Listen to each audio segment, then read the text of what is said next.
श्री गुरु गीता निरूपण, श्री गुरु गीता निरूपण, श्री गुरु गीता निरूपण, श्री गुरु गीता निरूपण।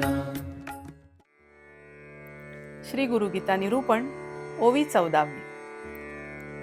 यज्ञदान तपतीर्थ गुरु प्राप्ती लागी करीत, हे न जाणती निश्चित ते मूढ जाणावे। गुरुच्या प्राप्तीसाठी जे लोक केवळ यज्ञ, दान, तप आणि निरनिराळ्या ठिकाणच्या तीर्थयात्रा करीत राहतात, अशा लोकांना हे पार्वती तू मूढ म्हणजे मूर्खच समज।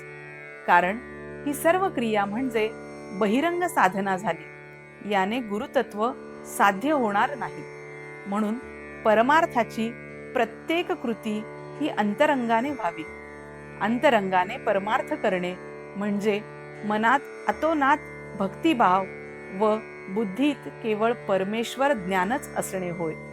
असे न करता जे श्री गुरु प्राप्तीसाठी आपल्या शरीरास कडक व्रतवैकल्याद्वारे त्रास देत असतात किंवा नुसतीच भटकंती करीत असतात, असे लोक म्हणजे हे पार्वती केवळ मूर्खच आहेत, हे तू निश्चित समज।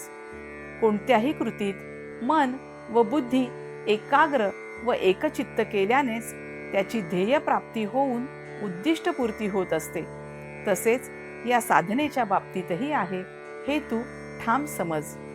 साधना सिद्ध होण्यासाठी एकांगी बाह्योपचारात न गुंतता मनापासून व बुद्धिपूर्वक जर साधना केली तरच ती सफल होऊन ईश्वरी साक्षात्कार घडतो। राजाधिराज सद्गुरुनाथ प्रभाकर स्वामी महाराज की जय। राजाधिराज सद्गुरुनाथ इनामदार गुरुजी की जय। गुरु यशोदा माई की जय। जय जय रघुवीर समर्थ।